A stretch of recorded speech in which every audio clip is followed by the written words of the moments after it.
very good morning to you. Thank you for joining us on the Power Breakfast Show. As you know, Wednesday it's all about health, and today it's all about hair.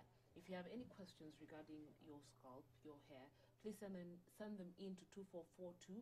I have Titus, Muli Musyoka from Hako Industries, who is a certified trichologist. Maybe you're wondering, what is a trichologist? Who is a trichologist? What is trichology? Well, he will give us all those answers. A very good morning to you, Muli. I'm sorry, I don't know why I called you Titus. I think I'm thinking about my colleague. Anyway, very good morning to you. Thank you for coming through. You're welcome. First, you're a certified trichologist. Talking to you, you tell me you're the only trichologist in Central and Eastern Central Africa. Yes. Maybe you can tell us what that is, what it entails. A trichologist is someone who really cares about treating and diagnosing hair and scalp problems. Now, there are problems that a hairdresser will not understand because hair has two parts. There's a living part of the hair and there's a dead part of the hair. A hairdresser in the salon will address the dead part of the hair. So if someone starts losing hair because of something that is internal or even something that is mechanical, then that's when a trichologist comes in. So, but a trichologist is not a medical doctor. That's what I was going to ask. Yeah, So you're a doctor. it's not a medical doctor, but there are issues that I will diagnose and then refer that patient to a dermatologist or to a doctor. So does that mean if I came with an itchy scalp and I've tried all the products in the market that are anti-itch, you'd be able to pinpoint what exactly the problem is? Exactly. That is the work of a trichologist. Okay, yeah. okay, Yeah. all right. You're the only trichologist in Eastern Central Africa. Does that mean it's not a well-known course or it's too expensive? Why is that so? It's unfortunate that hair and beauty has been perceived as an afterthought career. It's actually not viewed. I was watching TV a few days ago, and there was a clip saying that now young people have options when they don't get career. And they were showing us people working in salons. Yet this is a career, and the thing is people have never taken hairdressing seriously and to really get to understand what is hair and what it entails. So some things like trichology, it's not a new career. It has been there for years. Actually, it started, it was the subject matter was put together in University of California back in 1974. So those are many years. And it has been developing, but the training is only in UK, America, and Australia. So I did my training in Australia, and it's yet to get into Africa in terms of people are yet to really study the trichology. And again, it is a hard career to make. If by the time people get to know you and they know there's someone who can sort their issues on hair, then you really have to be famous so that can happen. Okay. You've just said hairdressing in this country has been viewed as an afterthought career. Yeah. Do you then think it's an industry that needs to be regulated? Yeah, if you go to very advanced countries, hairdressers are big people. Yes. They drive good cars like any other person, and they earn good money. And then they earn good money, yeah. and they are reputable. Yes. But the thing is, when you come back here, number one, it's unfortunate that 60% of the people working in salons, number one, they are not trained. Ask them what is hair, and they can't tell you what is hair. Now, again, we also look at ourselves as that other part of the society, as that other group of working people. But the thing is, the government needs to come in strongly right now. They need to come in and regulate. Number one, we don't even have a curriculum in this country for training people on hair. If I open a school today, I'll train people what I think hair is and the way it's supposed to be maintained. But there is no, plus beauty, and there is no regulation. Yeah. So it is a high time because there is so much money that is being exchanged. If you look at the hair and beauty industry, it's a 61 billion business. Now, if you look at hair, it's taking up to 18 billion shillings. I mean, it's a big business, yeah.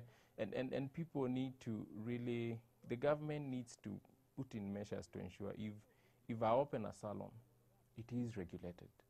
If a consumer, because the government should protect the consumer. If you come to me and I'm handling your face, that is something that is very sensitive. Yes. If I'm handling your hair, you know, people never know how important hair is until they lose it. True. Yeah, True. so we need people, the government can say, yes, these are people we've looked at and we've certified them or we've licensed them. Yes. That really they can now take care of people. In fact, let me give a personal experience. Like in America, Yeah. you go to a certain salon and it has a certificate that says this person has been trained, and they actually go for training every year. They go for, you know, refresher courses, and then there are certain chemicals that cannot be bought over the counter, Yes. can only be bought by the hairdresser and not even you on your own. Do you think that would work here, knowing the number of salons we have? Take a walk to, you know, an estate, and you'll find like 4 Kenyatta different Market. salons. Yes, Kenyatta Market. You know, how Yeah. many salons are in there? Do you think that's something that will eventually work? I think, number one, our economy contributes greatly into what is happening, and the government is allowing people to strive and make the little money that they can, and that is allowing quacks to get into different fields of play. So, but the thing is, number one, as I work for Hako Industries, and we train, every year we spend a lot of money, like 30 million, to train hairdressers. We do seminars for hairdressers throughout East Africa, anywhere we touch with our products. And for instance, when you look at some product like Motions, when we brought them in, they were exclusive to professionals. Yes. But then you look at the amount of business you're making with that, and again, we have people who do briefcase buying. People go to US, they come with their products, and then, because it's really hard to regulate as a company. But the urge is there. The hairdressers, when you train the hairdressers, you will see that, because they will always ask for a certificate. But the key thing is, if we could have hairdressers coming together and salon owners, hairdressing school owners, and put together an association.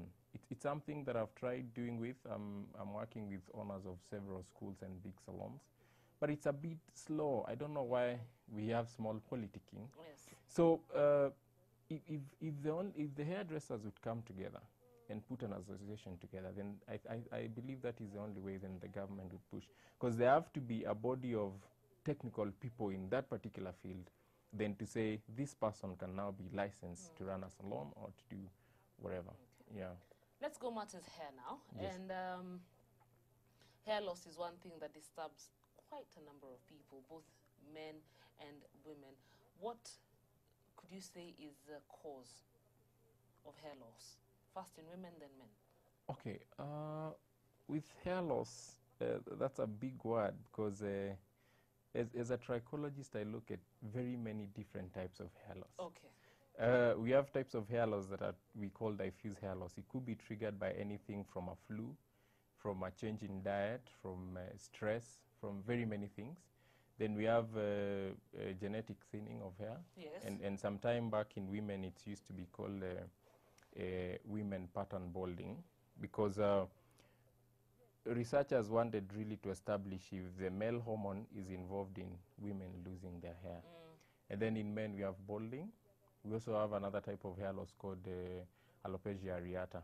That is, people lose hair in patches. And hair loss, it's actually an indicator that something abnormal is happening in your body. There's a change in your body. And hair lives 3 months behind the body system. So if someone had a very bad case of, or maybe they had something like surgery, then 3 months after, we will see them losing hair in a particular way. And then it is the work of a trichologist now to get that particular patient. If they come to me to do consultation, then I use gadgets to look at the scalp and the hair, and there is a hair management software. Then now I can establish, really, this is the type of hair loss that is happening, and then you can send them on the right treatment regime. Because I've seen a lot of women having genetic thinning, losing hair at the top front part, and they are saying, I have a problem with my hairline. Yet they are not losing hair on their hairline, they are losing here to the crown. So that is a particular type of hair loss that needs a particular way of treatment. Yes. Now, if you walk to beauty shops, people are selling products for genetic thinning to cure traction alopecia. Whereby traction alopecia, you don't need to spend your 5,000 to get hair back. You only need to stop braiding or alopecia pulling. is the one where your hairline just goes missing. Yeah, that goes missing. And Yeah. it can be triggered by small things like, you see women who do a lot of golfing, then they put on tight caps, or even people who swim a lot and they put on gears and all that. Yes. Anything that is tight on your hair can lead to traction alopecia. Okay. But is there a hope of your hair growing and getting back to normal?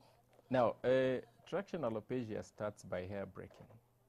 And then with continual pulling and tension on the hair, Meaning and braiding and weaving. braiding, weaving, then sometimes you also have chemical damage or mechanical damage. You're using too much heat on the hair, or the styling. Maybe you do ponytails every day. Yeah. That is enough to cause to inflict pain on the follicle. So if you continue doing that, at some point you disconnect your follicle. The follicle is the bucket that your hair grows from. So if you disconnect that with the blood vessels, there's a particular part at the hair root that is called the papilla. That's where your hair gets nourishment to multiply its cells. Now, if you disconnect that, then you lose hair completely. Now, if someone is having traction alopecia, the key thing, if they come to me, is to establish, do you have living hair follicles in that particular area? Because if the hair follicles are lost, then the chances of getting hair are 0. But if the hair follicles are there, then it's only a case of a matter of time, and your hair will grow back. But I mean, it's unfortunate that people do not really take advice seriously, or our hairdressers are not advising the consumer seriously in the right way. Because if I'm doing braiding on your hair, I should tell you the good side about it and the bad side about it. Yeah. If you because I listen to women and they tell me I'm braiding my hair to make it grow. Yes, that's another thing I've heard. Braid your hair to make it grow, or weave your hair to make it grow in faster, fact, my hair strong. grew because I had a weave. Is that true? It's a superstition and it's a myth. Even some people say when you cut hair, it grows faster. I mean, it's just a myth. But hair it grows healthier. No, it does. Okay, let me demystify this. Okay. Now, hair has 2 parts. There's a living part. And your hair starts growing as cells that multiply and they pile up. And they get direction, they lose water, they get hardened and cemented together.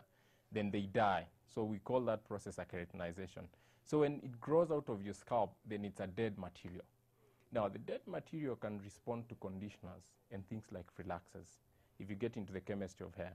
So we play around with that dead material, which if we damage it, then the damage is irreversible. Let no one tell you that split ends can be reversed. They can't. We only use treatments. And one thing is, if we relax hair, we relax once and for all, because that's a permanent change. But if we do treatments, then we do them weekly, because what you're doing is we're doing something temporal on the hair.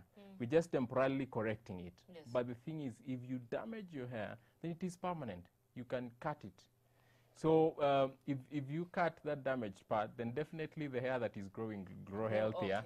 Okay. Yeah. And speaking of treatments, is it then wise? It's said people who have relaxed hair should treat their hair every 2 weeks. Yes. One, should I treat it every 2 weeks, and can I change my treatments every week? No. If your hair is relaxed, if your hair is natural, your hair needs treatment, because treatment strengthens the hair. It protects the hair from running dry, from running weak. Now, despite hair being chemically straightened or natural, like I've said, it should be treated, and if possible, treat your hair weekly. Just with treat different treatments? Yeah, with different treatment. Now, what do you mean when you say different treatment? It's not running from a brand to another. It's not using Miadi today, tomorrow motions. You need to know, this treatment I'm using, what does it give to the hair? Is it a protein treatment, or is it a moisturizing treatment? Because despite all the treatments, the array of treatments that we have in our market or in the world, they only do 2 things. It either protects your hair from becoming weak by imparting protein, or strengthening or correcting damage on the hair, or it imparts moisture. Because if your hair is dry, it becomes brittle and fragile. If your hair is weak, then it will break.